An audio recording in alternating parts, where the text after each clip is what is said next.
Hello guys, कैसे हैं आप लोग। आज की वीडियो थोड़ी अलग होने वाली है। आज मैं आपको बताऊंगी कि हम लोग फार्मेसी ओपन करने के डिसीज़न तक कैसे पहुँचे। एंड ऑनेस्टली अगर कोई मुझे एक साल पहले तक ये बोलता कि मैं अपनी जॉब छोड़कर फार्मेसी ओपन करने वाली हूँ, तो मुझे खुद भी इस बात पर यकीन नहीं होता, क्योंकि लाइफ में सब कुछ ठीक चल। मैं जॉब कर रही थी और मेरे हस्बैंड जॉब कर रहे थे। मेरा 8 मंथ्स का बेटा था। लाइफ ठीक चल रही थी। हाँ, थोड़ा वर्क लोड था, प्रेशर था, डेडलाइंस थे, लेकिन कौन सी कॉर्पोरेट जॉब में ऐसा नहीं होता है। लेकिन 2025 के अराउंड जब मैंने नोटिस किया कि मेरे हस्बैंड काफ़ी एग्जॉस्टेड फील करने लगे हैं, कभी लेट नाइट कॉल्स, कभी ट्रैवल, कभी रिव्यूज़, और सच कहूँ तो मुझे भी लगने लगा कि हम सिर्फ भाग ही रहे हैं।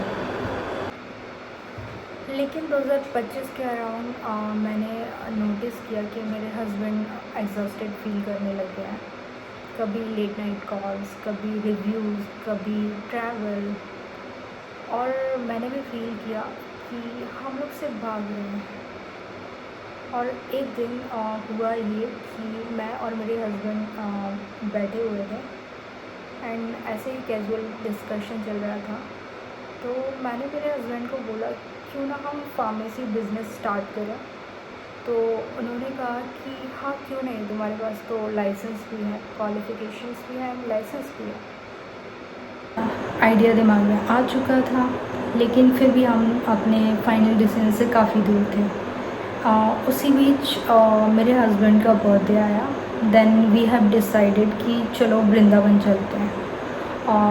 मैं, मेरे हस्बैंड, मेरा बेटा एंड मेरी मदर इन लॉ, हम चारों वृंदावन गए। यह सिर्फ एक फैमिली ट्रिप था। हम लोग बिज़नेस के बारे में डिस्कस करने के लिए नहीं गए थे, बस दर्शन करने गए थे। लेकिन आज जब मैं पीछे मुड़कर देखती हूँ तो लगता है कि वो एक ट्रिप हमारी लाइफ का टर्निंग पॉइंट थी। रोड ट्रिप के दौरान बिज़नेस को लेकर थोड़ी बहुत बातें हुई, फिर वृंदावन में दर्शन हुआ और हम वापस आए। और उसके अगले दिन मैं नोटिस करती हूँ कि मेरे हस्बैंड के अंदर कुछ स्विच ऑन हो गया है, क्योंकि अचानक से वो रिसर्च मोड में चले गए। और मैं आपको सच बताऊं तो कोई इंसान किसी चीज़ को लेकर जब सीरियस होता है ना, तो बिना कहे पूरे घर को पता चल जाता है। हर जगह लैपटॉप, हर जगह नोट्स, हर जगह कैलकुलेशंस हो रहे हैं। कभी मार्जिन्स देख रहे हैं, कभी सप्लायर से बात कर रहे हैं, तो कभी लोकेशन सर्च कर रहे हैं,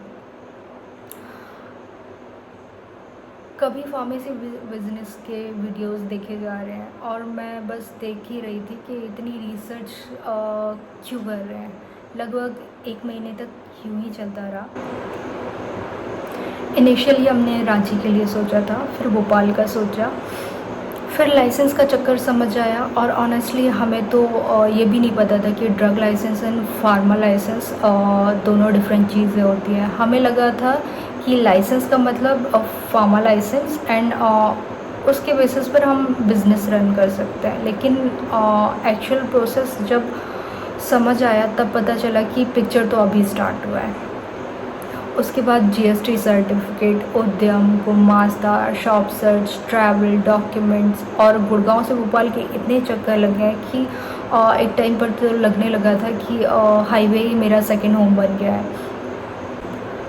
एंड सबसे इंटरेस्टिंग पार्ट ये था कि हर बार हमें ये लगता था कि बस ये लास्ट ट्रिप है, लेकिन फिर एक और नया ट्रिप निकल आता था, एक और डॉक्यूमेंट आ जाता था, एक और रिक्वायरमेंट आ जाती थी, और ये सिलसिला यूँ ही चलता रहा। फाइनली फरवरी मार्च में हमने शॉप फाइनलाइज कर ली थी। एंड जिस दिन हमारे हाथ में शॉप का कीज़ आए थे ना, उस दिन लगा था कि बस अब ये शायद सच में होने वाला है।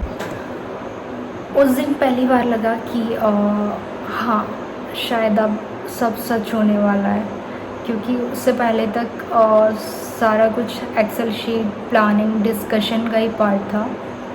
लेकिन जैसे कीज़ हाथ में आई ना, तब लगा कि अब ड्रीम रियलिटी बनने वाला है। लेकिन ऑनेस्टली हमने सोचा नहीं था कि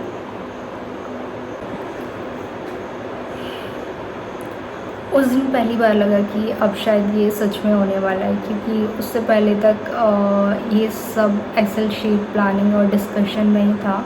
लेकिन ऑनेस्टली हमें बिल्कुल आइडिया नहीं था कि ये असली स्ट्रगल तो अभी स्टार्ट होने वाली थी।